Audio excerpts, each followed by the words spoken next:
A ver.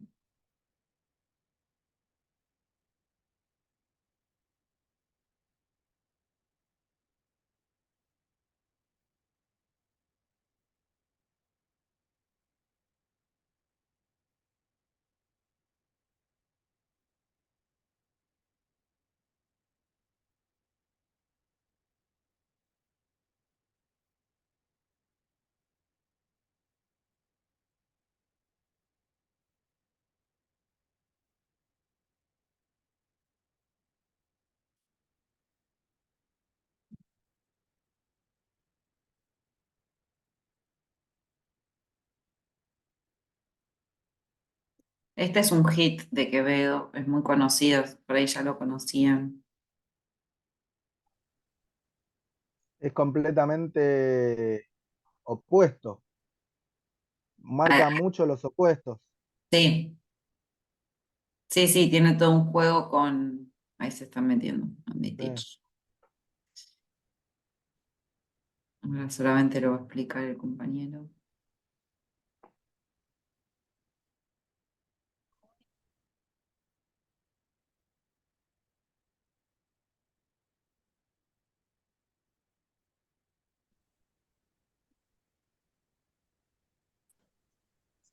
Es buenísimo donde dice es una libertad encarcelada. Es terrible.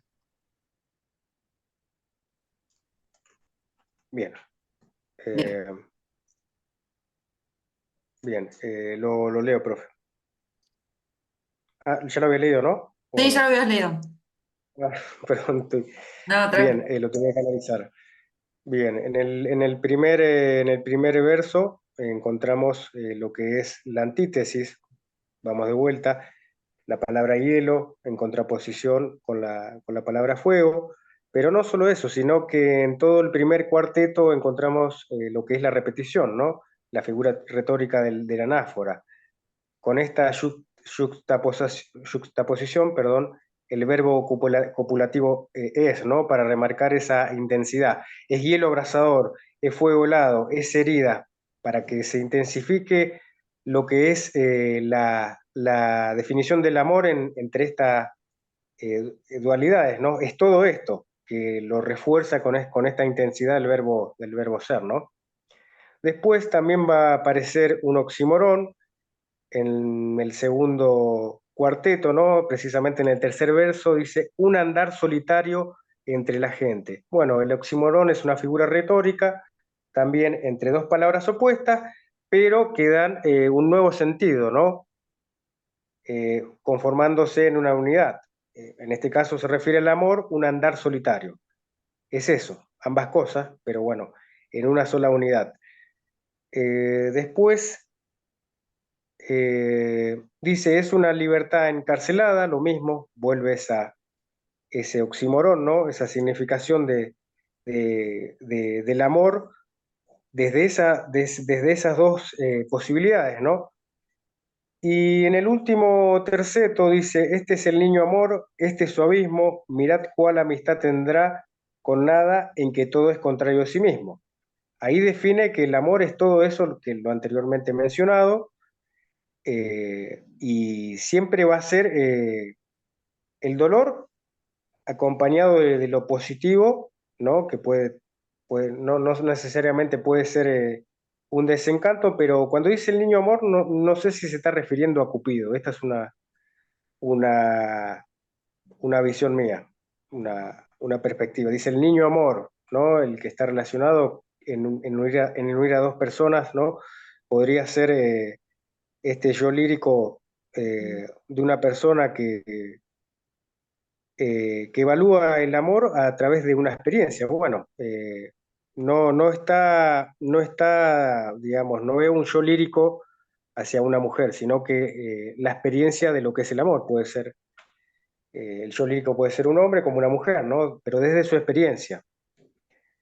Bueno, después, en el último terceto, me había olvidado de mencionar el ejemplo de Sinalefa, ¿no? Que dice, el que en todo es contrario a sí mismo, que se une con él, porque bueno, desde la parte fonética, la sinalefa, un sonido, el sonido final, se une con el inicio del sonido de la otra palabra porque sonóricamente no hay pausa, ¿no? Entonces conforman una sola sílaba. Entonces él sería la primera sílaba y que en sería la segunda, conforma una unidad, ¿no?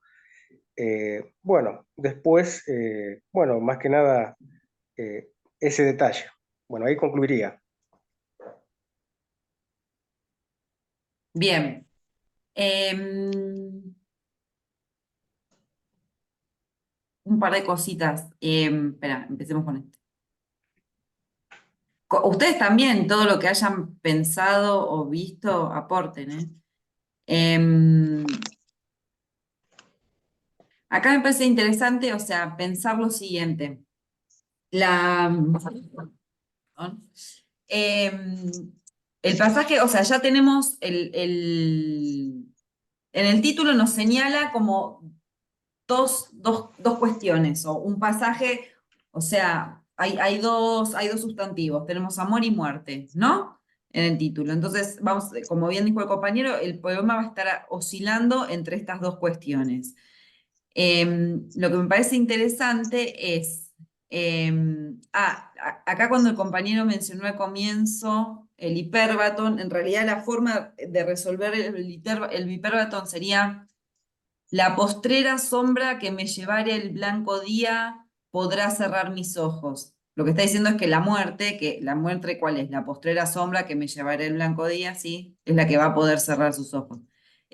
Digo, para que empiecen a familiarizarse con el hipérbaton, toda esta frase está desordenada para cómo nosotros la escribiríamos o la diríamos, pero enseguida con los hipérbatons hay que ordenarlos porque si no uno nunca entiende el sentido del texto. Y esa postrera sombra es la que podrá desatar esta alma mía, bla, bla.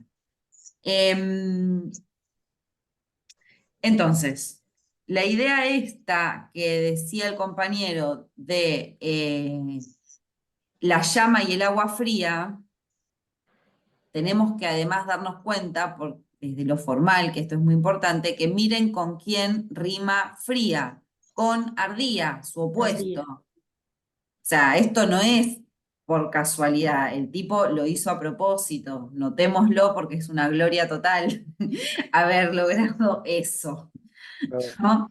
Entonces, ardía y fría, ahí está esta idea y estos dos polos en los que el poema también lo podemos pensar, el polo del amor y el polo de la muerte. El polo del amor es el que tiene que ver con todo esto de arder, del fuego, ¿no? De todo lo que se va quemando, lo que está ardido. Ahí tenemos también para hacer ¿cómo se dice? Un campo semántico que va a tener con esto. Y del lado de la muerte tenemos otro, ¿no? Porque, pensemos, yo lo de la ribera, que vos lo habías mencionado, también porque dice, no, más no, desotra parte en la ribera, dejará la memoria en donde ardía. La idea esta de la muerte como el cruce de una orilla a la otra, ¿no? Que es un tema muy común desde la antigüedad, ¿no? Como cruzar el río de la muerte, ¿no? El que de un lado están los vivos y del otro los muertos. Me parece que acá está jugando con esa imaginación de la muerte como el pasaje de una orilla a la otra. Por eso habla de la ribera, ¿no? Entonces tenemos la idea de ardía, acá abajo lo vamos a tener más claro, con fuego, con ardido nuevamente.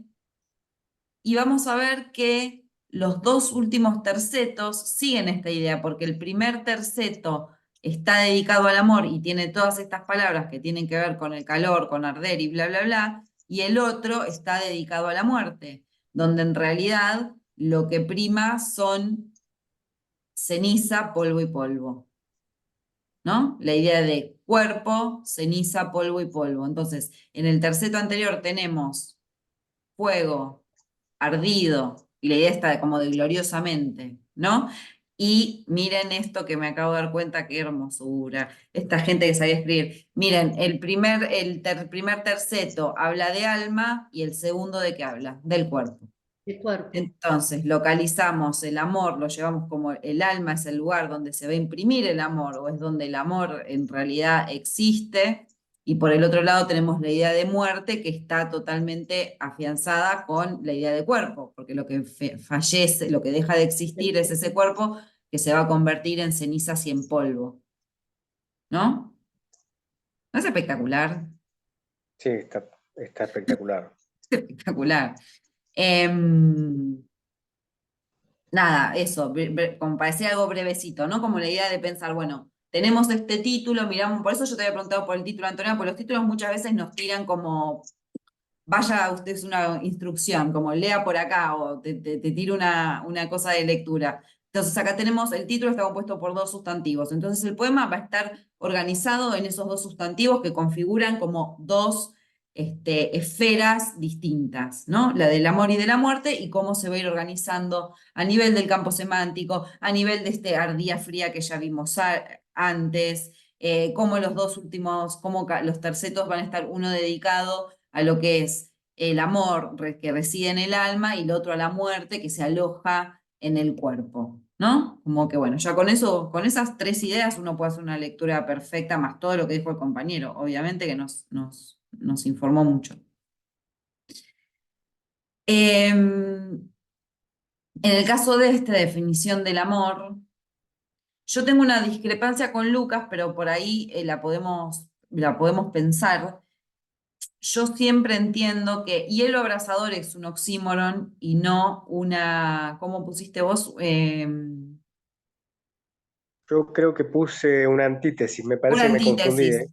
antítesis. Sí, sí, sí. Antítesis, yo te Mm, digo cómo los he entendido y aprendido siempre. El oxímoron es cuando vos pegás estas dos palabras que son opuestas. Hielo abrasador, eso es un oxímoron.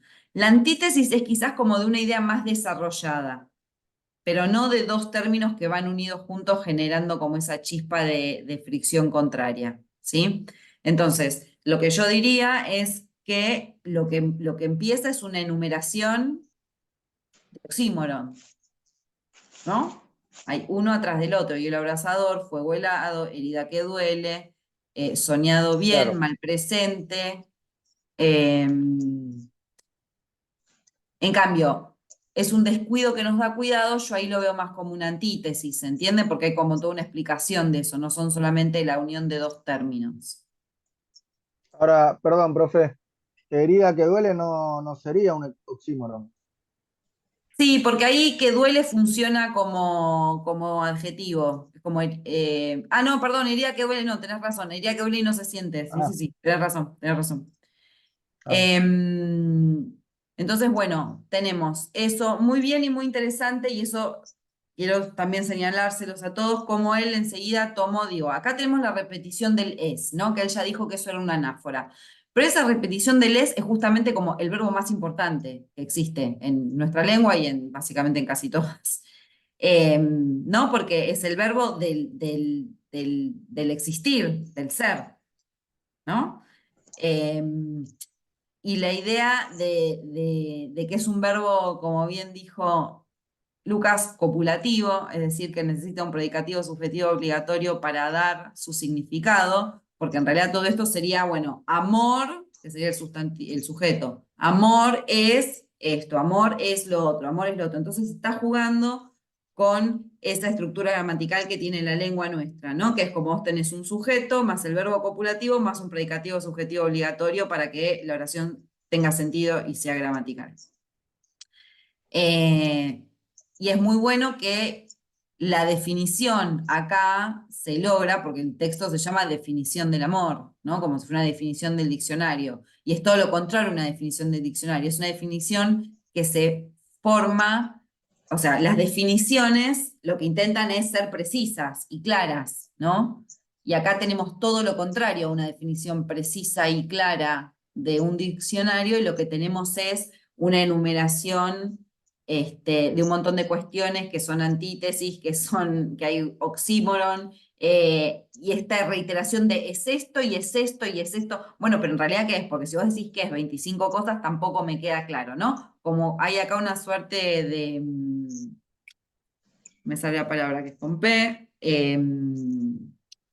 paradoja en el sentido de que estás queriendo definir algo y en realidad tampoco lo está logrando definir. Pero bueno, ese es el efecto buscado, porque no está queriendo definir cualquier cosa, está queriendo definir el amor. Y en un punto lo que nos está diciendo, pues bien, la definición del amor es casi una empresa difícil de realizar, ¿no? Y solo la puedo lograr tirando 500 veces el verbo ser, la puedo lograr armando cosas que son antitéticas, con oxímoron, con cuestiones que no responden a la lógica, que no son racionales. Y eso también me parece interesante. La definición del amor se logra a partir de recursos como la antítesis y el oxímoron, que lo que hacen es poner en duda la racionalidad del lenguaje. ¿Por qué? Porque el amor entonces sería lo irracional, ¿no? Entonces, ¿cómo definir a lo irracional de forma racional? Pues no es posible. Lo defino también dentro de cosas del orden irracional como un hielo abrasador o un fuego helado, que son cosas que no existen. En ese sentido son irracionales, ¿no? Entonces digo, como que eso me parece que también está trabajado y buscado muy bien en el texto. No sé si iba a decir algo más.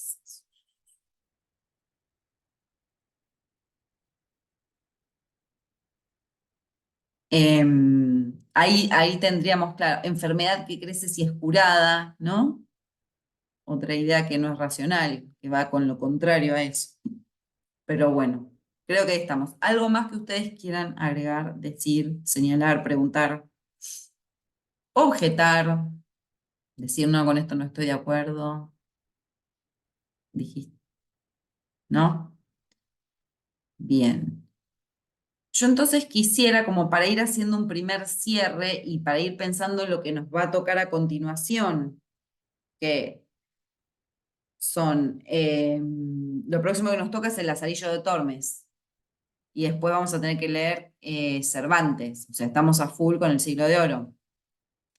Me parece bueno que hagamos un repasito, este es un video corto. ¿Es este? Sí. Para que vayamos poniendo en línea, en orden, todo lo que ya vimos y todo lo que vamos a ver, porque justamente el Siglo de Oro lo que tiene es todo esto. Uy, pero si yo puse pausa. Ah.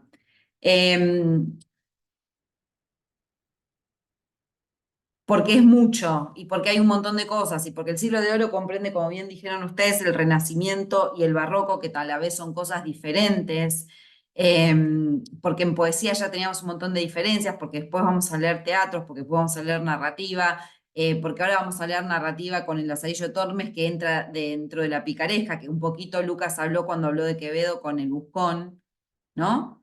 Que es otro de los textos clásicos de la picaresca, pero bueno, yo les doy el Lazarillo de Tormes porque también está muy bueno y porque el Buscón tiene como 300 páginas y el Lazarillo tiene 100. Agradezcan que no les di el Buscón de Quevedo y les di el Lazarillo de Tormes. ¿Se escuchó recién el sonido cuando se me escapó esto? No, porque tengo Sí, se que, escucha, profe. porque voy a tener que hacer, porque si no, no me deja, tengo que compartir Cuando y puso play recién igual se escucha. compartir con sonido. Ahí va. Bien, veamos esto rápido antes de que... Nada, y bueno, y tomen nota de lo que consideren de interés. Español es el periodo histórico en que florecieron las artes y las letras castellanas y que coincidió con el auge político y militar del Imperio Español. Aunque el Siglo de Oro no se enmarca en fechas concretas, generalmente se considera que duró más de un siglo, entre 1492, año del fin de la Reconquista y el descubrimiento de América, hasta 1681, año en que murió el último gran escritor del Siglo de Oro, Pedro Calderón de la Barca. Durante el apogeo cultural y económico de esta época, España alcanzó prestigio internacional en toda Europa. Cuanto provenía de España era a menudo imitado. Las áreas culturales más cultivadas fueron seguramente la literatura, las artes plásticas, la música y la arquitectura. El saber se acumula en las prestigiosas universidades de Salamanca y Alcalá de Henares. Las ciudades más importantes de este periodo son seguramente Sevilla, por recibir la riqueza Tengo una duda, ¿esto lo habíamos visto? No, ¿no? Ah, ok, porque en un momento me agarró como una confusión. las coloniales, Madrid como sede de la corte, Toledo, Valencia y Valladolid, que fue capital del reino a comienzos del siglo XVII.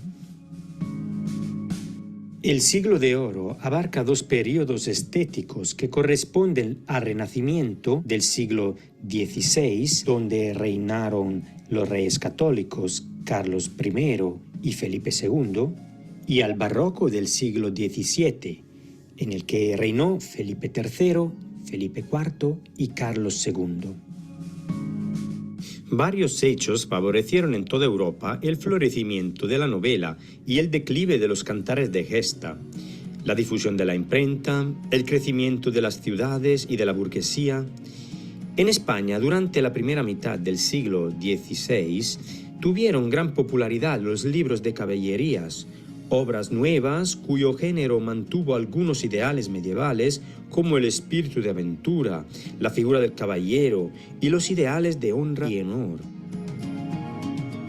En el mismo siglo aparecieron en España otros géneros narrativos que fueron del gusto de los lectores: la novela pastoril de ambiente bucólico, la novela morisca con personajes moros, la bizantina de ambiente exótico.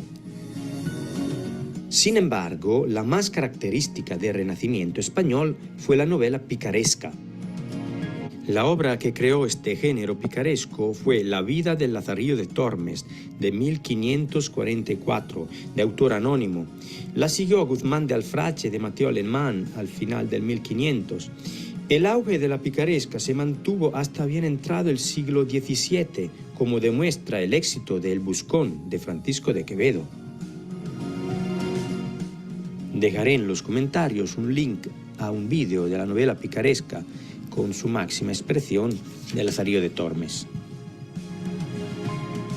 Sin duda, el mayor autor de la literatura española de todos los tiempos es Miguel de Cervantes, que nació en 1547 en Alcalá de Henares y murió en 1616, año en que se dice murió también Shakespeare.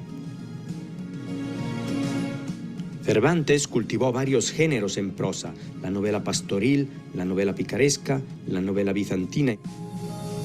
En 1605, Cervantes publicó la primera parte del ingenioso hidalgo Don Quijote de la Mancha y alcanzó en poco tiempo tanto éxito y tal difusión que en pocos años ya se había traducido a todos los idiomas y se habían editado ediciones clandestinas. He dedicado un vídeo particular que habla de Cervantes y el Don Quijote y os dejaré un link bajo en los comentarios. Hablando de lírica renacentista, la poesía española del Renacimiento se inspira en el petrarquismo, la corriente que imita el estilo, la forma y los contenidos de Petrarca. Aunque el humanismo supone una separación entre lo humano y lo sobrenatural, surge en España durante el Renacimiento una literatura mística y ascética que no trata temas profanos, sino de tipo espiritual y religioso. Los autores místicos, tanto en poesía como en prosa, buscan la unión con lo sublime para alcanzar la perfección moral. Su principal objetivo era comunicar las experiencias que vivían cuando su alma entraba en contacto directo con Dios, a través de la oración y la meditación, privilegio reservado a pocos. Se expresan mediante mensajes espirituales de gran calidad literaria y llegan a ser muy populares en su época. Los autores que mejor representaron este tipo de literatura fueron San Juan de la Cruz y Santa Teresa de Jesús. Otro gran autor renacentista es seguramente Garcilaso de la Vega. El tema central de su poesía es el amor, que trató como un concepto abstracto, idealizándolo, junto con el de la naturaleza. Él escribió algunos sonetos de estilo petrarquista de increíble belleza. Como en el resto de Europa, también en España, el siglo XVII es el siglo de la crisis. Sin embargo, la decadencia española en este siglo es más significativa, pues poco a poco pierde su supremacía en el continente.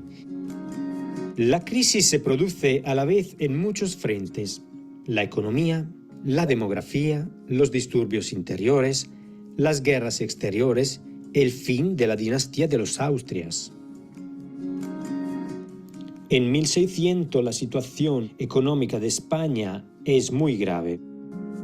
Esto es debido al sumarse de una serie de causas: los gastos bélicos, la disminución de la llegada de metales preciosos desde América, las epidemias de peste y otras enfermedades. Todo esto provoca un verdadero drama demográfico. La población española disminuye muchísimo. Contribuye también a esta catástrofe demográfica la expulsión de los moriscos en 1609. Y a la decadencia agrícola hay que unir también el declive de la industria y el comercio. El Estado español declara la bancarrota en dos ocasiones, en 1607 y 1627. Entonces, la crisis tiene una gran repercusión en la estructura social de la época. La burguesía pierde influencia, mientras que el clero y la nobleza acaparan las tierras, dejando gran parte de los campos convertidos en baldíos. Aumenta así el número de los nobles, puesto que el Estado vende señoríos y títulos para paliar sus dificultades económicas. La Inquisición mantiene su poder. Sigue vigente el mito de la España limpia y pura, libre de contaminaciones judías, moriscas y de herejes. La producción literaria de este periodo está fuertemente marcada por la decadencia, la crisis social, el malestar y las graves tensiones religiosas. El desengaño es la palabra clave de este movimiento. El idealismo renacentista, con su amor por la vida y su visión armónica del mundo, se derrumba. Se vuelve así a una concepción negativa y pesimista del mundo. La poesía barroca se aleja completamente de la naturalidad y de la armonía del Renacimiento. Hay dos estilos principales en la poesía de la época: el estilo conceptista, que se preocupa esencialmente por el contenido y por el concepto, y el estilo culterano, que por el contrario se centra más en la forma. Se dan gran importancia al vocabulario y a la sintaxis, que se usan para conseguir una expresión sonora. Con este propósito se utilizan abundantes cultismos tomados del latín, así como hipérbatos.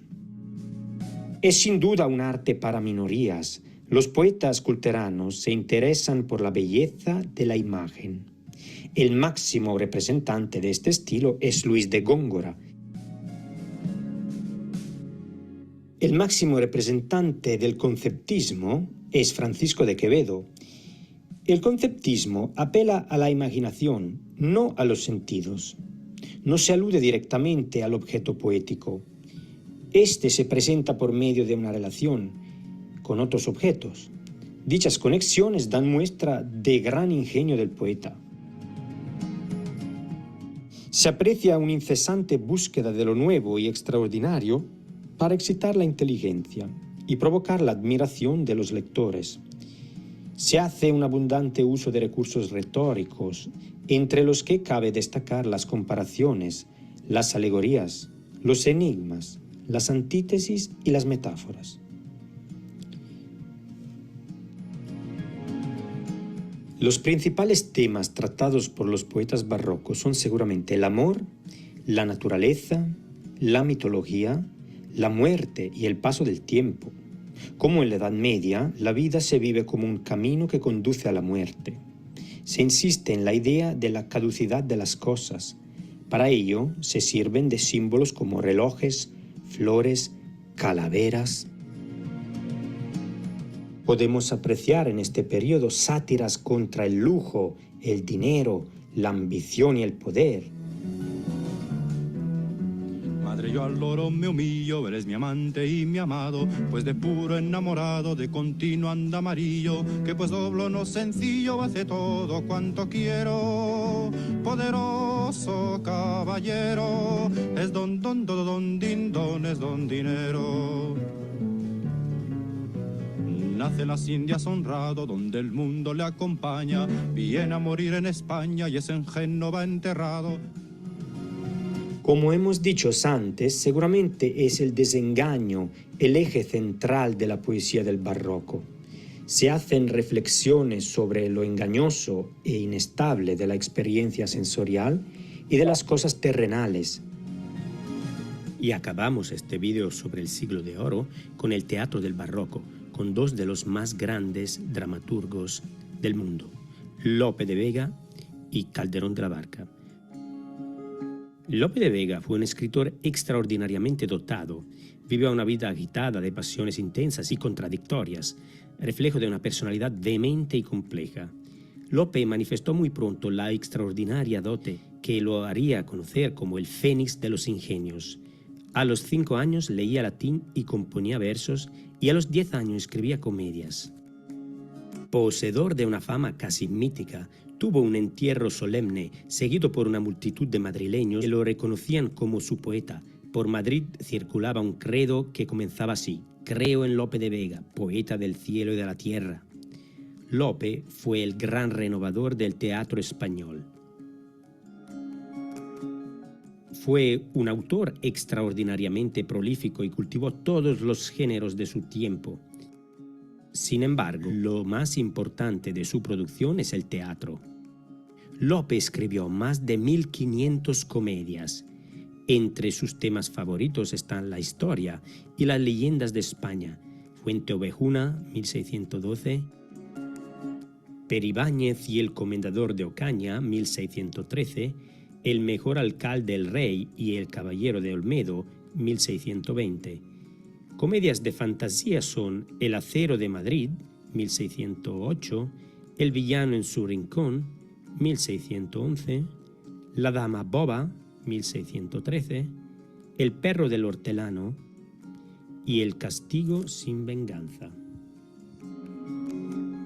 Calderón de la Barca fue una de las figuras más grandes de la literatura española del siglo de oro y, después de la muerte de Lope de Vega, el dramaturgo más importante de su época.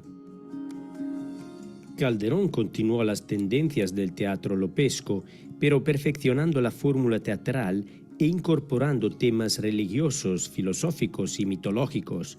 Su obra, compleja y meditada, contrasta con la espontaneidad de la de Lope de Vega y trata varios temas típicos del barroco, profundizando con gran fuerza dinámica en la psicología de los personajes y en los temas morales.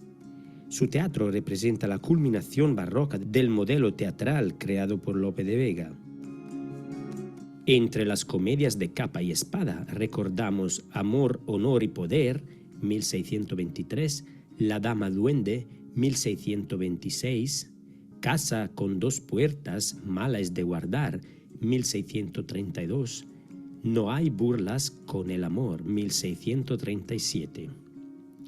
Entre los dramas trágicos o de honor basados en historias nacionales, en los que se plantea con gran fuerza el tema del honor, recordamos El médico de su honra, 1635, El alcalde de Zalamea, 1950, inspirado en un caso real y considerado uno de sus mejores dramas. Entre los dramas filosóficos, el más famoso es La vida es sueño, 1636, obra de reconocido valor universal, en la que el autor se plantea temas filosóficos y existenciales típicos del barroco.